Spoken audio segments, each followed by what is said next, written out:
Hi, I'm Jacqueline Luqman with the Real News Network. In January this year, plaintiffs in Georgia challenged the election of Lieutenant Governor Jeff Duncan, claiming malfunctioning voting machines may have caused a significant number of votes in the lieutenant governor's race not to be counted. The case was dismissed, but the plaintiffs have appealed that decision and are now asking the Georgia Supreme Court to reopen the case. What could it mean for the recent Georgia elections and the Georgia electoral process in general if this case does go forward? Here to talk to me about this today is Kamal Franklin, who is an attorney, activist, and writer. And he was the Racial Justice Fellow and attorney at the Center for Constitutional Rights, concentrating on federal class action litigation against the New York Police Department on racial profiling. Kamal, thank you so much for joining me today. Thank you for having me.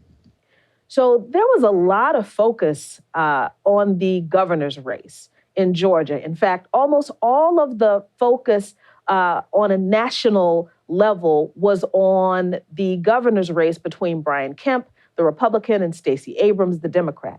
But there was little media attention paid to the lieutenant governor's race. Now, I want to lay the foundation for what we're talking about here, why this matters. Is the Georgia lieutenant governor's race a separate election, or is electing the lieutenant governor in Georgia just a matter of choosing an option on an entire ballot of candidates that includes the candidates for governor and all the other offices? It's the latter. There's a list of candidates that voters go down and choose, a governor, lieutenant governor, secretary of state, and then downward. In this particular case, what we have is one of the strangest anomalies that anyone has ever seen. There's definitely usually a slope or a slight drop off between the top ticket, the governor's race, the lieutenant governor's race, and then the secretary of state's race. But what happened in this particular election is that nearly 4 million ballots were cast in the governor's race, but in the lieutenant governor's race, 159,000 votes were somehow not cast or dropped off, representing approximately 4% of the voter total. And then what makes it even stranger is that in the Secretary of State's race, which is right below that, 103,000 of those voters actually came back and then they voted in that race. So that type of anomaly never happens. It's a standard slope that a slight drop off will happen. And here, that's not what took place at all. So I'm glad you brought up that point, because the attorneys for Republican Lieutenant Governor-elect Jeff Duncan argue that this is simply a case of what you just alluded to, people just deciding to skip the option to vote for a lieutenant governor. But the plaintiffs in the case, who are 3 Georgia voters and the voter empowerment organization Coalition for Good Governance, reject this explanation and say that this is a case of malfunctioning electronic voting machines. Why focus on the voting machines in particular? Well, in Georgia, there's no paper trail for the voting machines. And so this has been something that was a huge issue during the elections for the governor's race and onward. And so there's no way to trace through paper ballots what the actual voting was. And so right now, there's a big push to replace the voting machines. There are 4 different companies who are vying for the replacement of those voting machines. So the fact that the Secretaries of State's office will not open up the machines and do a full recount based on what happened in the machines is another sticking point for what's happening in this race. So it's hard to say whether or not this is a voting machine malfunction, whether there's some sort of more devious malfunction that's taking place, because the Republicans in this particular case have been stonewalling when it comes to a full review of the election results. Now, this is the issue that precipitated the original case. The 3 voters challenged their ability to vote for lieutenant governor, and they asked for the paper trail or a paper trail for the electronic voting machine, and they were denied access to full voter records, and they were only given access to limited voter data to do as you said to validate that votes were counted as they should have been. Does this call into question, if this case goes forward, what does this do as far as calling into question Brian Kemp's record as Secretary of State? Because it was under Kemp that so much voter suppression occurred.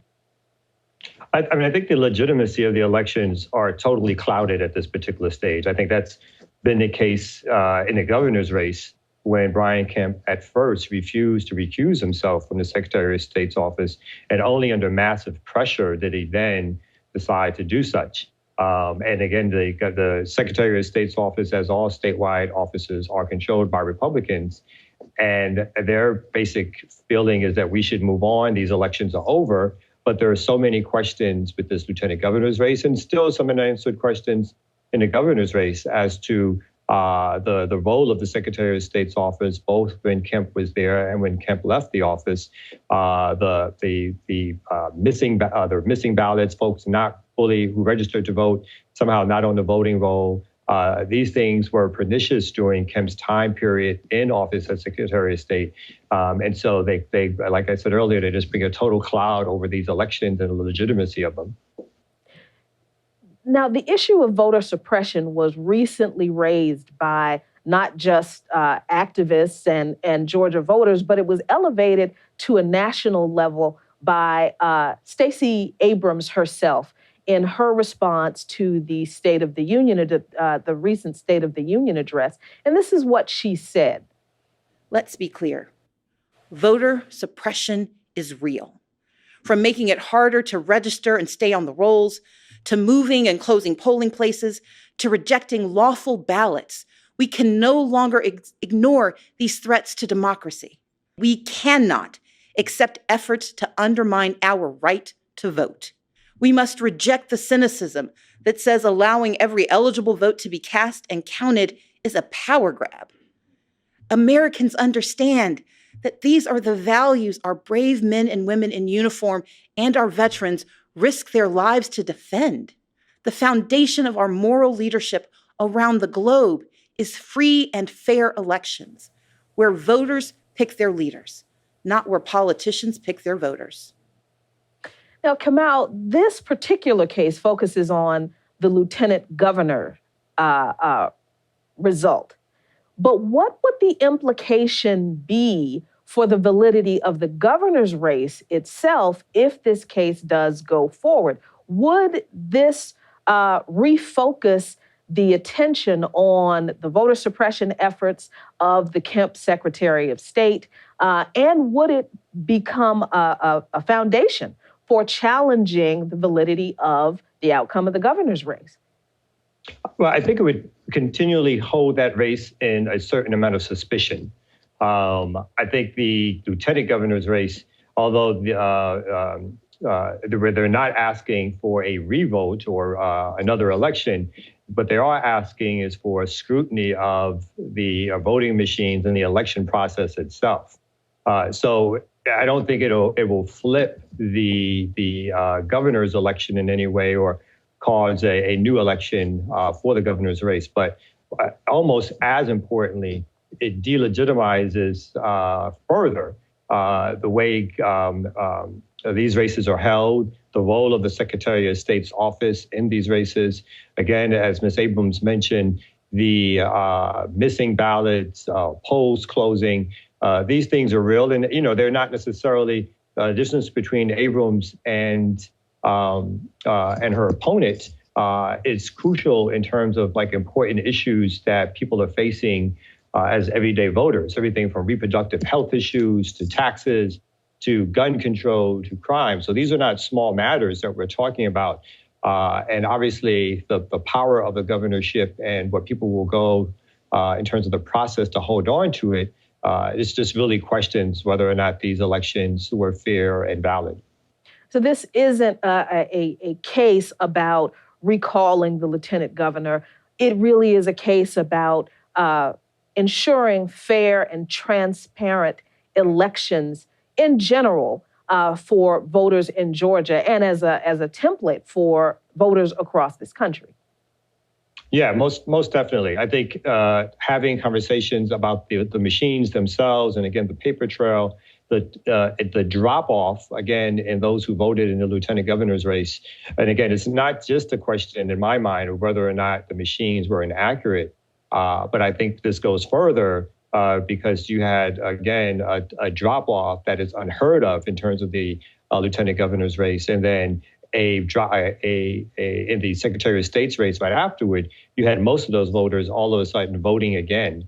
So I think there's a lot of questions to be answered. I think that this case should move forward. But again, what you have in the court system are Republican judges who control the bench and may control the outcome of whether or not we'll ever get a chance to investigate what really happened in these elections. So the last question I want to ask you is about the media attention that we started talking about at the beginning of our conversation, because the media attention on the Georgia governor's race was very interesting in that there was little attention paid to the lieutenant governor race or any of the other down ballot races in Georgia, which is not unusual in regard to midterm and interim elections in the states. But if the argument is that this is not an issue of malfunctioning voting machines, if it's not an issue of uncounted ballots or intentional malfeasance, could there be an argument made that the oversized attention the media gave to just the governor's race and paid little attention to the lieutenant governor's race may have contributed to this lopsided outcome as far as the voting in the lieutenant governor's race? What do you think of that argument? I mean, although I think that the media did pay an extreme amount of attention to the governor's race, again, the anomaly across the country in governor's races, lieutenant governor races, secretary of state's races, is that there's a slight drop off when voters go to the polls. They vote mostly for the top tier ballot races, and then they may drop off a little bit. What we have here is something that I think it's extremely hard to explain outside of malfeasance and an outright stealing of an election, how 4%, 130 or 40,000 people did not vote in the second tier election or the lieutenant governor's race. But then most of those people came back and voted for the Secretary of State's race. This is unheard of. So although I think there was an inordinate amount of attention paid to the governor's race and it was historical and that you had a Black woman running on a major party line for the governorship, I think the bigger question here is whether or not the voting machines themselves malfunctioned, or whether or not there was some stealing of an election. And I think that question needs to be answered. And right now it rests in the Supreme Court's hands in Georgia, and we'll see whether or not they take that on or not. Well, the Georgia Supreme Court is expected to decide this case in the coming months, and we will certainly be watching for the outcome.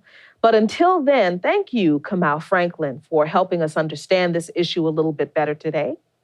Thank you for having me. And thank you for watching. This is Jacqueline Luqman with the Real News Network in Baltimore.